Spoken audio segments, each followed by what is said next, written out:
Hello, I'm Sacagawea. What do people expect of you, your family, your teachers, your friends? Do they expect you to be a good person? To do well in school? To keep your room clean? People had different expectations on me. In fact, they didn't expect much at all. Why? It was a different time in America. Back then, they didn't think much of people who looked like me. Someone who was a girl, someone who was young, someone who was Native American. When I was born, the United States was still a brand new country. George Washington was just becoming president.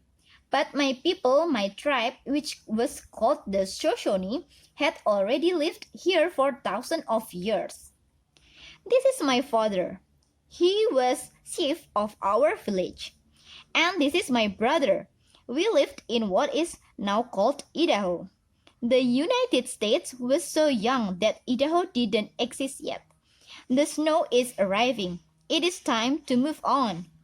When winter came, the women of our village would pick up our lodges, our homes made of grass we lived in during certain time of the year.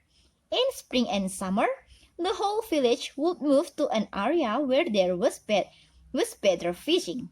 In fall or winter, we moved to different areas for different food. When I was around 12 years old, our Shoshone tribe was attacked by another tribe. They captured me and took me back to their village. From there, I was given to a French Canadian man and became his wife. That's when I was given the name You Know Me by Sacagawea. So no one knows her real name? That's right. And she was only 14 when she was married? That's how life was back then. Where captives were treated like property, something that could be given away. But lucky for me, my life was about to change. I am Meriwether Lewis. I am William Clark. We are explorers and we need an interpreter. Someone who can help us speak to other Native American tribes like the Hidatsa and Shoshone. I speak Hidatsa. My wife speaks Shoshone. At the time I was pregnant, when the baby came, it would be hard to travel. But I didn't have a choice. That's how things were back then. Besides, Lewis and Clark had a mission. A mission from President Thomas Jefferson. Today, the United States looked like this. Back then, the US only had 17 states, only the blue part. Thomas Jefferson had just made a deal called the Louisiana Purchase, where he bought the big yellow part in the middle of French. The whole area had never been explored by the US government. There were so many mountains, we didn't know if we could even get through.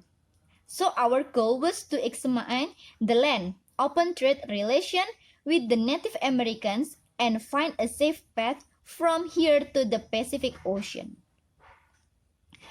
But the only way to make it happen was with a translator who could help speak to the Native Americans who were already living there. It was harder than you think.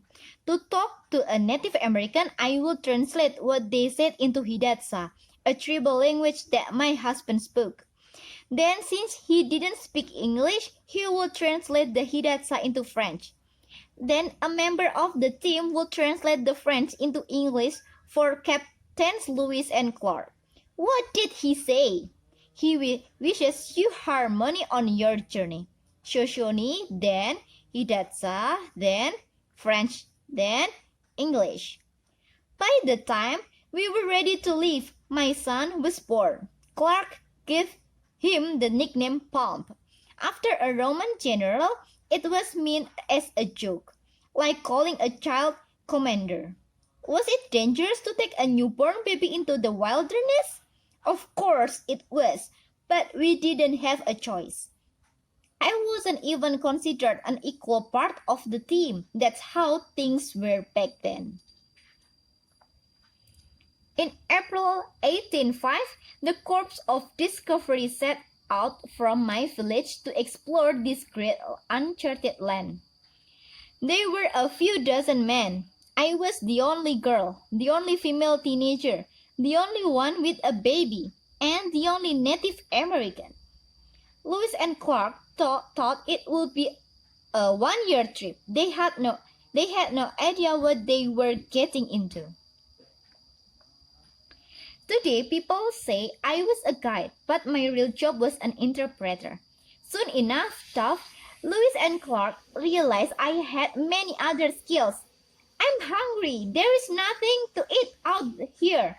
Wait, the girl, why? Is she pointing? She's saying these roots and fruits are safe. We can eat them. My people lived on this land. I knew its secrets. With a sharp stick, I'd find wild artichokes that mice had buried in the ground. We can eat these too? Look at these berries she found. These are amazing. It wasn't just food, though. This was my land. My people lived here for centuries. I understood its passageways. Which turn should we take? She said that one. How does she know? She recognized the mountain, the one that looks like a beaver's head. That means her tribe's been here before. This is the right path. In their journal, Lewis and Clark spelled my name 8 different ways. Sakahjarwea, Sakahjarwea, Sarchargahwea, Sakahjahwea, Sakahgahwea, Sakahgarwea, Sarchargawea, and Sarchargarwea. Something they called me snake women or bird women, but over time they learned exactly who I was. One day, during a sudden storm, my husband lost control of our boat. The vessel nearly flipped. The men panicked and thought, "No, our supplies, our medicine and papers." The supplies were floating away. In the middle of this pioneering journey, our supplies, which could not be replaced and were needed for our survival, were about to be lost. "Hurry, do something! Stop panicking! Careful, you're gonna tip the boat! Someone help us!" Only one person stayed calm, Sacagawea and her baby. Carefully balancing myself with my infant son strapped to my back in a boat that was about to flip, I was the one who gathered all our supplies. "You see what she's doing? Our instrument, our maps. She's actually getting them." That's right, it was a young girl surrounded by soldiers and frontiersmen who saved us all. I didn't wait for someone else to come to the rescue. I came to the rescue. And all the while, I also did my job as an interpreter, helping Lewis and Clark speak to other tribes. In Shoshone, we say, "You are not human until you learn your language." These are some of the real words from my tribe. The Shoshone word for tree is sohobi. The word for corn is ha'nibi. The word for water is ba. And the word for horse is bung. There are no words for hello or goodbye. We don't want to say goodbye forever, so we say something that is closer to "I will see you later." For our expedition, the word bungu was one of the most important of all. If we wanted to cross the Rocky Mountain, we needed a horse. Who had them? The Shoshone, my tribe. I led the way. "Be careful, they might attack." I had no idea what to expect that day. It had been years since I was taken from my tribe. Okay guys, I will continue the story on the next video. So, see you on the other video.